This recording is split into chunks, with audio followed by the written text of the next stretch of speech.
Et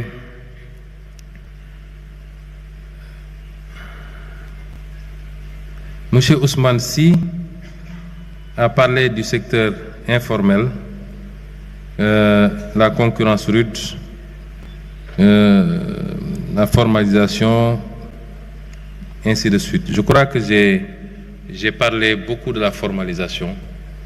Le secteur informel aujourd'hui, vous savez, une bonne partie, peut-être 80% ou 90% du secteur informel n'est informel que de nom. L'informel se définit par l'insaisissabilité.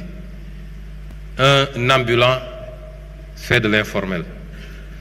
Mais quelqu'un qui a un magasin, qui a un compteur d'électricité, qui a un téléphone fixe, qui a une adresse où on peut le trouver, n'est pas informel. Et malheureusement, tous ces gens-là, on les met dans l'informel.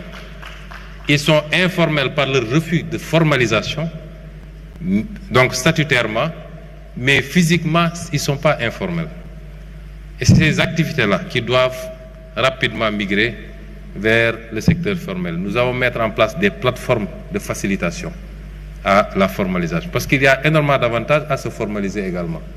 Les guichets uniques et beaucoup d'autres mesures d'accompagnement. Je crois que lors des assises de l'industrie et du commerce, tous les accords qui ont été trouvés, notamment pour l'accompagnement des PME, PMI, nous allons les mettre rapidement en exécution, en espérant maintenant que de l'autre côté, il y aura la volonté. Parce que l'État peut mettre tout le dispositif qu'il faut, tant que les gens refuseront de se formaliser, par crainte, parce qu'ils pensent qu'ils seront dans des fichiers, ils devront payer des impôts, etc., ça va être très difficile. Il y aura la phase communication, discussion. Et je suis d'accord avec vous, au moins sur une chose. Et ça doit aller avec notre politique industrielle. Il faut protéger notre artisanat local. On produit beaucoup de choses dans les villages artisanaux, à Ngaï, partout. Si on permet, nit ñi mëna dem andil ñu ay carax yu ñu defaree dëkk mo bañé tudd nga xamné boko solé 1 mois mu dag, mais mën nga ko jënd à 500 francs. Au lieu d'aller acheter bu Ngaay nga xamné mën nga ko sol peut-être 3 ans parce que der bu dëgër la, ça posera problème. Il nous faut protéger nos secteurs productifs. Et c'est ça, avec une communication aussi pour que les Sénégalais consomment de plus en plus sénégalais. Nous faisons l'effort, hein, nous, le président de la République, moi-même, même si on s'habille costume, cravate, on a cravate bi mo djégé bitim réew waye costume bi chemise bi lépp c'est fait ici au Sénégal. L'une des priorités, c'est le développement de l'industrie textile, justement. Ça entre toujours dans ce cadre-là. Donc aujourd'hui, il nous faut des politiques de protection.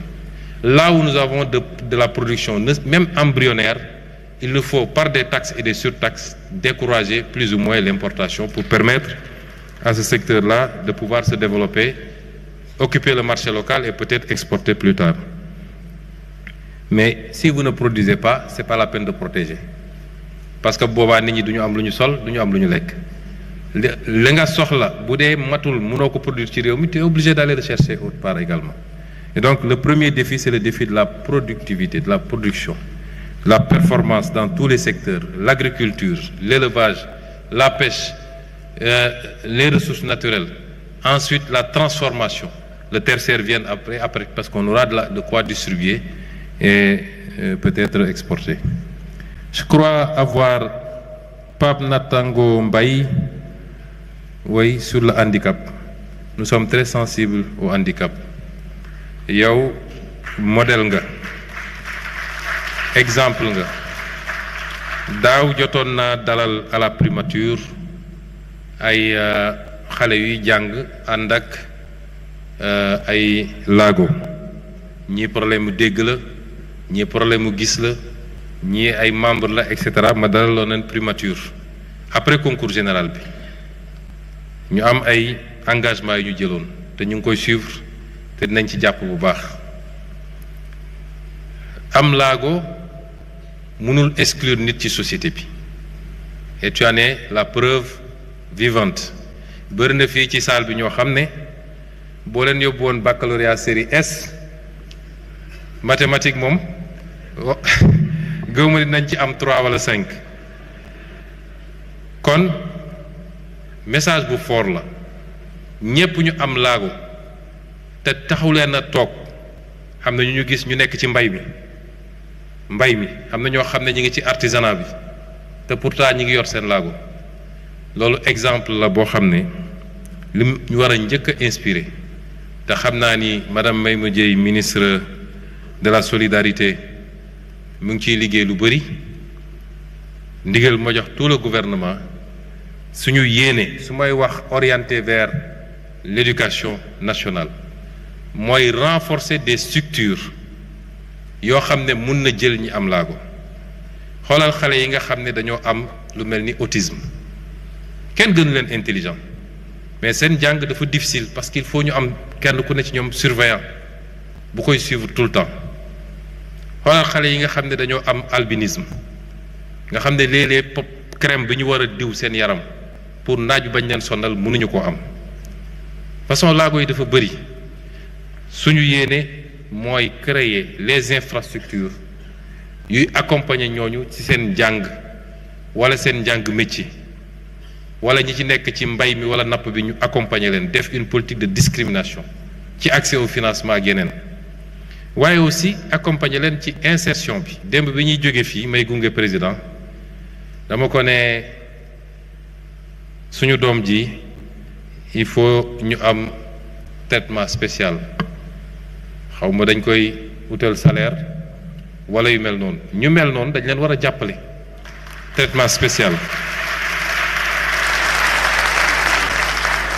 ba ci infrastructure yi ñu war a def peut-être suñu niveau de développement eggagul foofu mais ñu fexe ba bu ñuy tabaxati des locaux publics même privés ñu sóoraale ñi nga xam ne dañuy dund ak laago ba ñu mën a déplacer wu dans les meilleures conditions. mbokk yi tey ajjuma la defe naa li des pour juma bëreetul te defe naa wër naa question yi ñu posé woon muy ñu am def ko nag ak mbégte bu rëy amaana yenn réponses yi dese naa leer mën na am waaye li ëppoon solo mooy ñu taxawal lii bokkook sénégalais yépp te it wax ni ñun li ñuy def am nañ ci sañ-sañ moo tax fu ñu ci woo ñu war cee waxtaan